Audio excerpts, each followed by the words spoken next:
recording. Okay, it's recording. Cool. Has anyone done the recording before? Just out of curiosity. Mom, you have? I How have does to. that show up Yes, but I at the haven't end? I haven't ever looked at it. It Does it sends like, you. It sends you a link at the end of the meeting of the okay, recording. cool. Perfect. Well, let's see if everyone that's listening can just like put their head in the shot and I'll count out that I have more than 10 here. We got 1, 2, 3, 4, 5, 6, 7, 8, 9, 10, 11. Okay, yeah, well over what I needed. So thank you guys for that.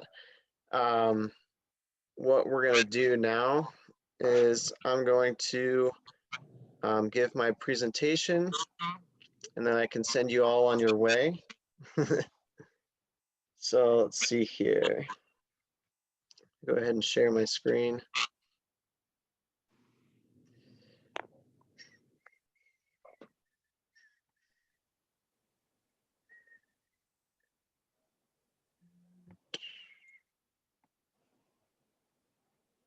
Okay, you guys can all see that?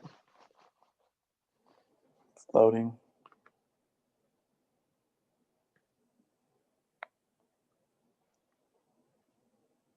Okay, we good? No? I don't see anything yet.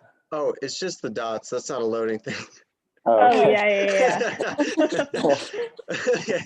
Yeah, sorry, that's confusing. That's just a design part. That's not the actual loading.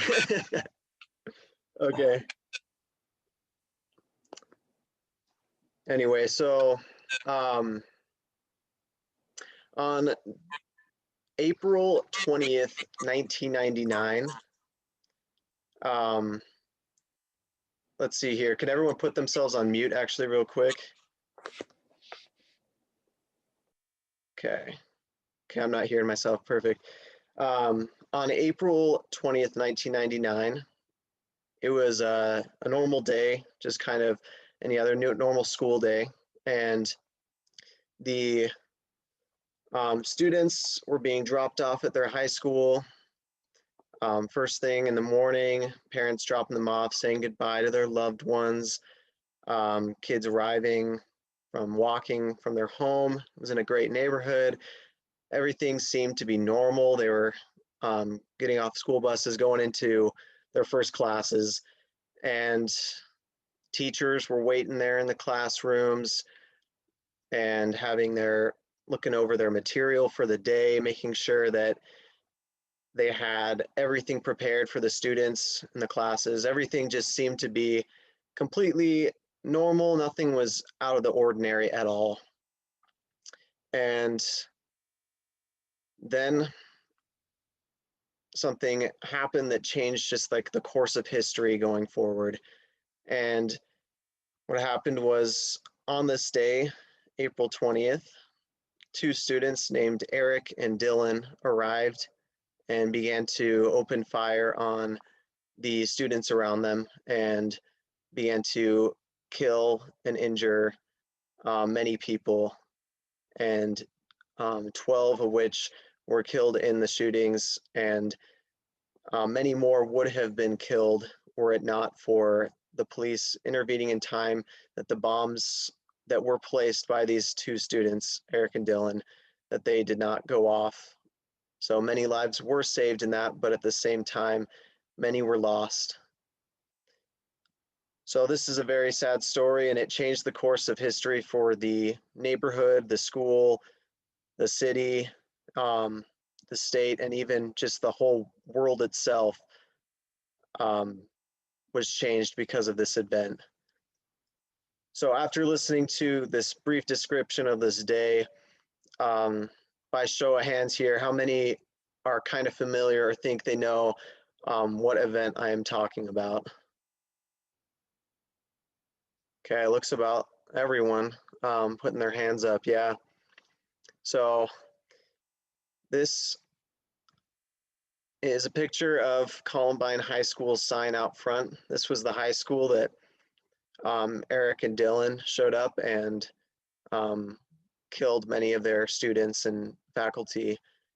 And as I said before, um, it was really a good high school. There wasn't really anything out of the ordinary about such a school. Nothing out of the ordinary about the students or the staff. Everything was um, very, very straightforward and normal. And so we can't help but just think about it and just wonder, like, what went wrong? You know, why is it that such a disaster would happen? What caused these two students to feel like they needed to go out of their way to hurt those around them, to inflict such harm and pain that to the day it still affects millions and millions of people. It's such a big event that happened in just such a short amount of time, and we can't help but, as I said, just wonder why. So just kind of the goal today that I have bringing this story up, it was kind of the first real school shooting that is recognized. There were previous events like this, but nothing as severe and nothing as terrifying. And so my goal is to kind of go into this a little bit more and to explain different things that we can do in our power to prevent such things going forward. First thing I want to mention is that there are things that we can do, and it is possible to prevent things like this. It is very possible, and a lot of it just relies on us wholly. So with this event going back, these two students that I mentioned, Eric and Dylan, that were the people committing these crimes. They were seniors in high school. They were getting ready to start their lives. But on top of that, they were actually bullied a lot in their high school career and just kind of growing up. They didn't have too many friends, and the friends that they did have didn't seem to do enough to really help them feel like they had value. And that's huge. So something that is really big here is you have to ask yourself if they were treated better and if they weren't bullied in such a way, if this would have even happened. So just keep this in mind. Bullying happens all the time around us, whether it's big or small. It is a huge problem. It can be as little as name calling, or as severe and terrible as the physical abuse and torment that people are put through. Going into bullying more, we've seen it, we've heard about it, but we need to know what we can do personally to change that and to move forward. So I've compiled these 3 ideas and plans that I believe will, if we implement into our lives, will actually be able to prevent a lot of the bullying around us and actually build a safe environment and community where anyone can actually draw closer to God and to begin living more covenant and gospel-centered lives. The first thing mentioned there, as you can see, is just being mindful is huge. We need to look to those around us as sons and daughters of God, and to know that they have feelings and they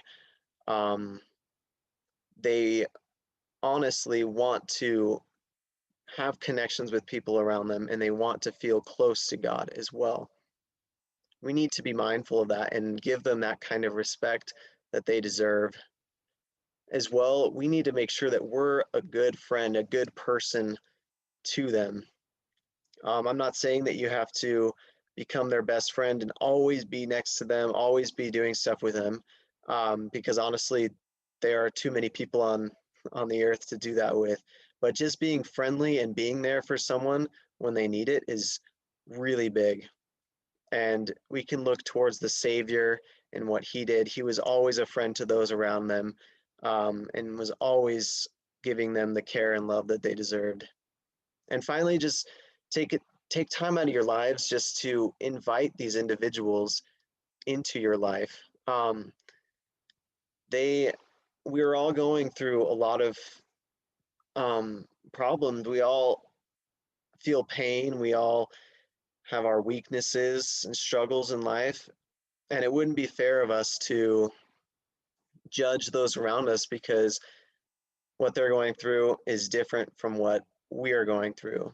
It wouldn't be fair to say, oh my gosh, they have this weakness, they annoy me with this, when us personally, we are imperfect human beings.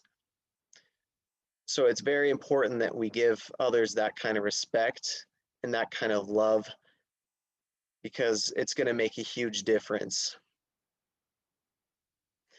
Eric and Dylan that day were not feeling any kind of love or support from those around them. Something clicked that they felt like they needed to retaliate, to maybe get revenge, or to hurt those around them that they believed were hurting them. This was a premeditated attack. They planned it. They were thinking about doing it for a while. And what that leads me to believe is that it was an ongoing process of people ignoring them or being mean to them or all of that. I strongly believe that if it were that they had friends and that people took time out of their days to be with them, to give them the time of day, to support them and love them as who they are, that this instance actually would have never even happened, and that school shootings wouldn't have even become a thing. And so I invite all of you today to implement those three things, just to try to be friendly, to reach out, give them the time of day, just be there for others as much as you can. And I know that by doing so, we're going to make a big difference in the world and lives around us. I thank you guys for your time today, and I hope you have a good rest of your evening.